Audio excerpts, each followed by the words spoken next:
Hello guys, welcome back to my YouTube channel. साथियों, आज हम आपको एक्सप्लोर कराएंगे राष्ट्रीय विज्ञान केंद्र दिल्ली को। राष्ट्रीय विज्ञान केंद्र दिल्ली राष्ट्रीय विज्ञान परिषद संस्कृति मंत्रालय भारत सरकार के अंतर्गत एक संस्था है। यह नई दिल्ली में भैरव मार्ग प्रगति मैदान परिसर में स्थित है। यह नई दिल्ली में एक विज्ञान संग्रहालय भी आप इसको कह सकते हैं। उत्तरी भारत में विशेष रूप से छात्रों में विज्ञान विषय को लोकप्रिय बनाने में यह एक अग्रणी संस्था है। इसको देखने का 70 रुपये प्रति व्यक्ति टिकट लगता है और बच्चों के लिए कुछ छूट दी जाती है ग्रुप में जो आते हैं। इसका उद्घाटन 9 जनवरी 1992 में तत्कालीन प्रधानमंत्री श्री पीवी नरसिम्हा राव द्वारा किया गया था, जो शिलालेख पर आपको दिखाई दे रहा होगा। इस केंद्र के जो उद्देश्य हैं उसके बारे में मैं आपको बताना चाहूँगा। विज्ञान को जनमानस में और विशेष रूप से छात्रों के बीच लोकप्रिय बनाना, भारत में वैज्ञानिक साक्षरता प्राप्त करने के लिए प्रयास करना, वैज्ञानिक जानकारियों और वैज्ञानिक सोच को बढ़ावा देना, छात्रों, शिक्षकों एवं जनमानस के लिए वैज्ञानिक कार्यक्रम तैयार करना।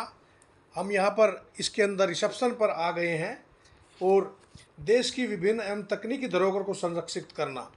यहाँ पर हम जो सबसे पहले स्वागत कक्ष के पास देखेंगे, यहाँ एक ऊर्जा गेंद है, एनर्जी बॉल। इसमें गेंदों को जमीन की सतह से 13 मीटर की ऊंचाई पर ले जाकर लुढ़कने दिया जाता है। गेंद अपना अपना रास्ता मैकेनिक थ्योरी से चलने वाले व्यवस्थित तथा अव्यवस्थित दरवाजों के द्वारा चुनती हैं। नीचे आने के समय गेंद रास्तों में पड़ने वाले ज्योमेट्रिक कर्व जैसे ज्या, दीर्घवृत्त, चक्रणपथ, परवलय, अंतराभिमुख, चक्राकार पथ इत्यादि से गुजरती है। ये गेंदें रास्ते में आर्गन, जाइलोफोन, लोलक तथा कई प्रकार के चक्रों को भी चलाती हैं।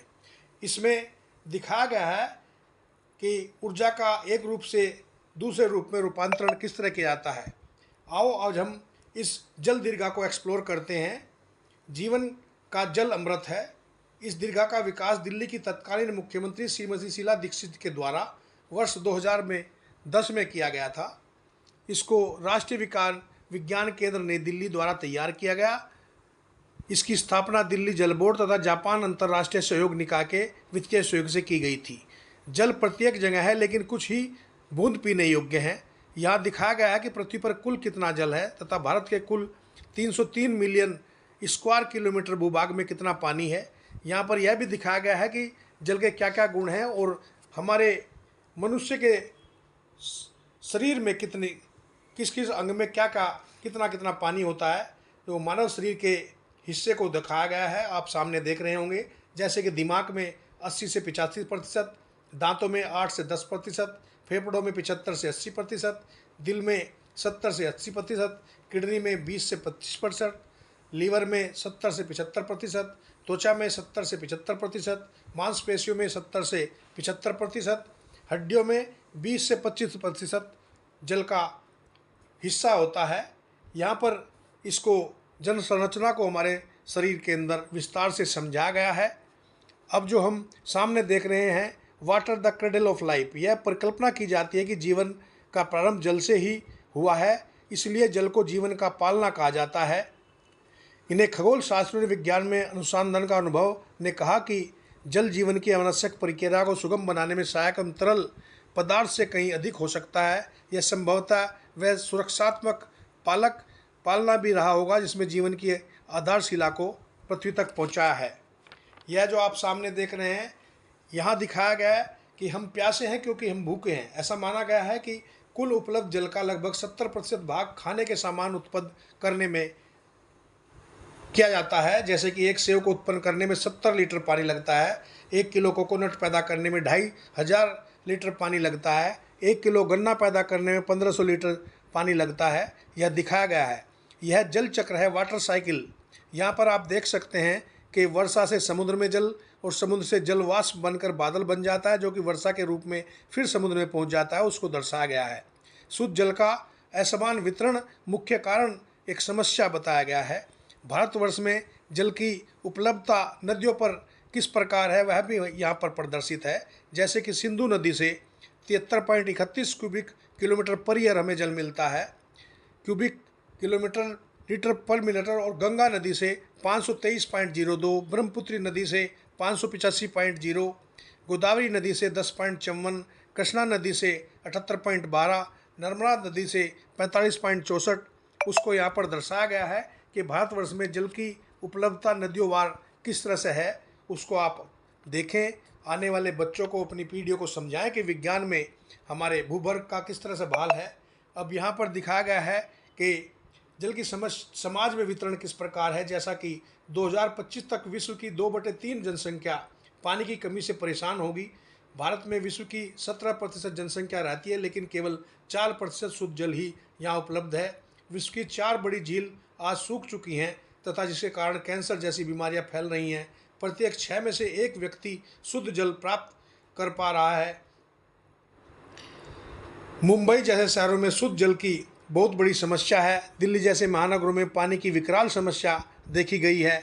दिल्ली में रहने वाले व्यक्तियों को 3600 मिलियन लीटर की प्रतिदिन आवश्यकता है, लेकिन दिल्ली में रहने वाले लगभग 6,90,000 व्यक्तियों में से झुग्गी झोपड़ी में जो रहते हैं उनमें 16% व्यक्तियों को ही प्रतिदिन केवल 25 लीटर पानी ही मिल पाता है तथा 71% व्यक्तियों को केवल 25 से 50 लीटर प्रति व्यक्ति प्रतिदिन पानी मिलता है।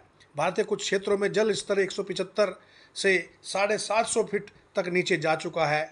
गुजरात जैसे प्रदेशों में आज भी पानी लेने के लिए घर से सुदूर जाना पड़ता है।